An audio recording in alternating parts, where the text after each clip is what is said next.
Are you frustrated with trying to fit everything inside your jersey pockets? Fed up with trying to fit all your tools in a small saddle pack? There must be an easier way, and indeed there is. Let me show you. Inside here are my snacks. Look how cool that is. But there's so much more to this hole in a down tube than storing your favourite sugary snacks like these. It's easily my favourite product on a road bike at the moment, and it's so easy to use as well. Simply open this flap here, remove the bottle cage, and hey presto. Inside here is a small bag. Remove that. And inside that are all your tools, inner tubes, pumps, and all the essentials you need in case you get a mechanical out on the road. And having that inside a down tube is so good, it's so convenient. Another benefit is everything's nice and dry inside there, so it's out of the rain and the mud, especially important on a gravel bike like this. So that's a real big benefit as well. And in my experience, there's no rattling or noise, squeaking at all. It doesn't make any sound in there at all, so it's really neat. Quite a lot of space in there. You can get some other bits and bobs if you're quite clever with packaging everything inside there. But using the supply bag from Specialized, everything you need to get going really. And this is really easy to put back on as well. Simply locate it into the place on the down tube and pull this catch over. And that's it. So no rattling, no problems at all.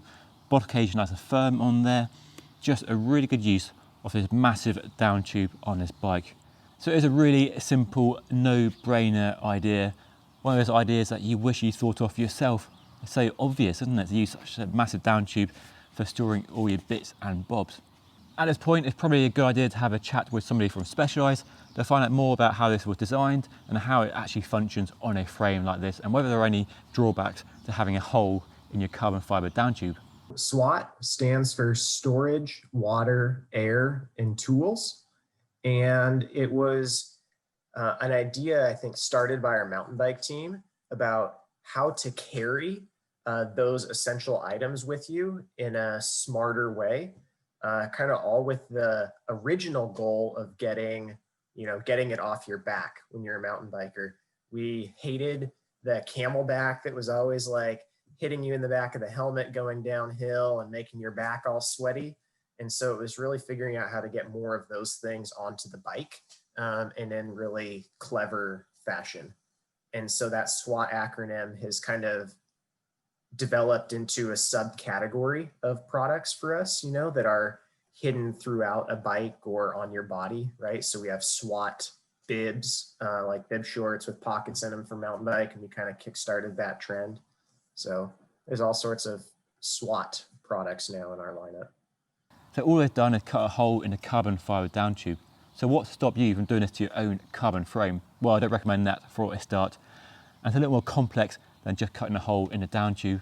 It's not easy, and in general, not a very good idea.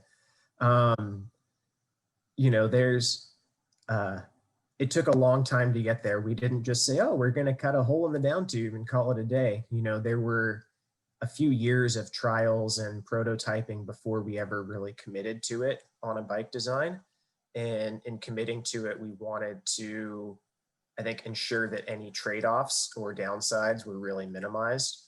And from an engineering point of view, we're 5 or 6 years into making bikes that way, and we've really minimized any downside structurally to that system. It changes depending on the project, but we always mold like a space there. And there's various machining that happens after the fact to get the tolerances perfect. The SWAT door itself has kind of a lip and an edge that needs to interface and fit with the frame appropriately. And there's a little plastic part on the inside. And so we have some pretty tight tolerances and machining of stuff that needs to go in there for the internal wall as well as the external. So I'd say actually pretty complicated machining that goes in after the fact, but certainly molding. So there's no impact on the stiffness of the frame? Frame stiffness is, let's see, it's potentially compromised a lot, but the layup and the way we basically strategically implement material around there means that we're able to achieve the stiffness targets we desire, even with a hole in the frame. It looks like it might add weight, or would it save weight cutting a hole? Yeah, I mean, there's overall it's a small weight gain to the bike, and of course, the SWAT door itself has some weight to it. But when you think about the weight of carrying a bag or a seat pack or anything like that, if those weigh 100 or 200 grams, you're actually at a net negative weight by having the SWAT feature. And given how it's such an obvious sort of idea, putting a hole in a down tube, and down tubes on modern bikes are pretty big and there's plenty of space in there, why has nobody done it before? Why do you think nobody's attempted to put a compartment in a down tube like this before? Yeah. I can't speak for why others haven't done it, but it is truthfully really difficult to do. Only our top level diverges actually come with that feature, and some of the bikes below it in carbon, and nothing in aluminum comes with it. It does change the envelope of the down tube quite dramatically. If you're to compare to our 8R carbon diverge and see how much smaller the down tube is, it's pretty dramatic. It started to look more commonplace on bikes as they've gotten larger tubes and larger tires, and it looks pretty normal. But if you look, from above, you'll see the down tube, and as it gets to the head tube, it really kind of bows back in, and at the bottom bracket kind of bows back in. So there's some pretty significant tube massaging that needs to happen in order to actually get the volume inside the frame for it to work. The shape of the down tube is because they're trying to maximize the volume of capacity inside it, not on aerodynamics or any other factor. They're trying to get as much space in there. Exactly. Yeah. So, okay. and you have to take into consideration like the size of the opening as well. The tube needs to be wider than the opening, and the opening needs to be wide enough to actually get your tube and your tools and other stuff to slide in and out, or your jacket or your gloves, and stick your hand inside there. And that's a pretty tall order as well. Most things on bikes that are good or clever ideas, they're really challenging to implement. And it turns out to be a lot harder than people realize and give it credit for. And it takes a lot of manufacturing work just to make it happen and to do it at scale, right? You can do it on 1 frame or 10 frames, and then you try to do it on 1,000 or 10,000 over time, and it becomes a lot harder to do things consistently and safely. At the moment, you can only get this on their carbon fiber frames, which means they're top end expensive frames.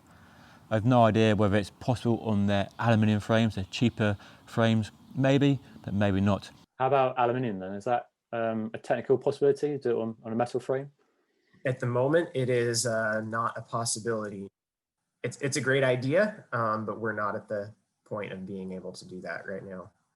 Okay. It makes the aluminum tube much larger as well, and of course, I think it's more of a manufacturing challenge on aluminum. I'll just leave it at that.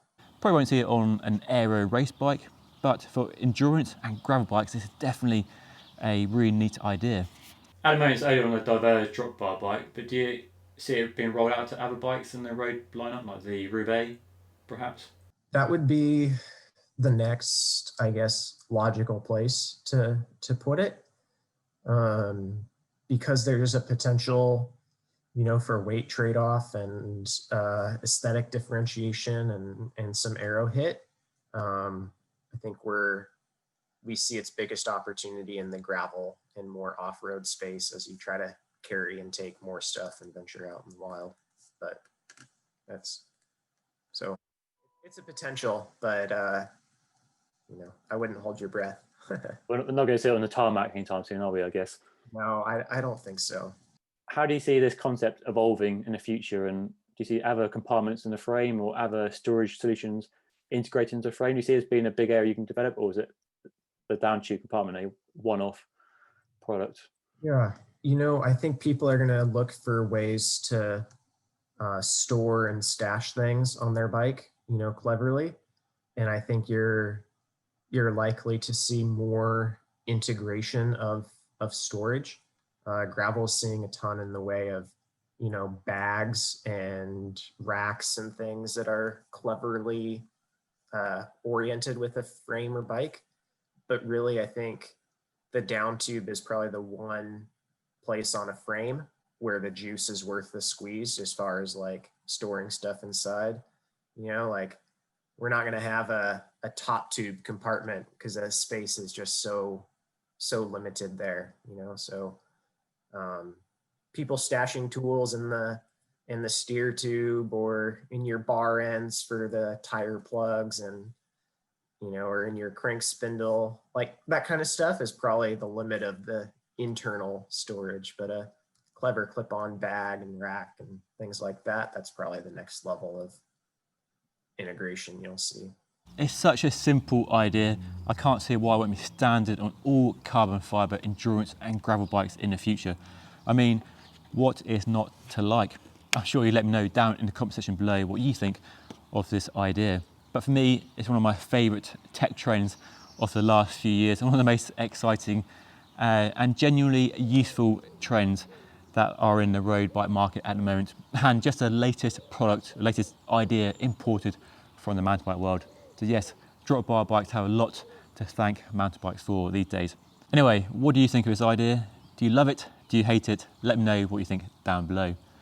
That's all for now. Just leaving you to say thank you so much for watching, and I'll see you all again next time.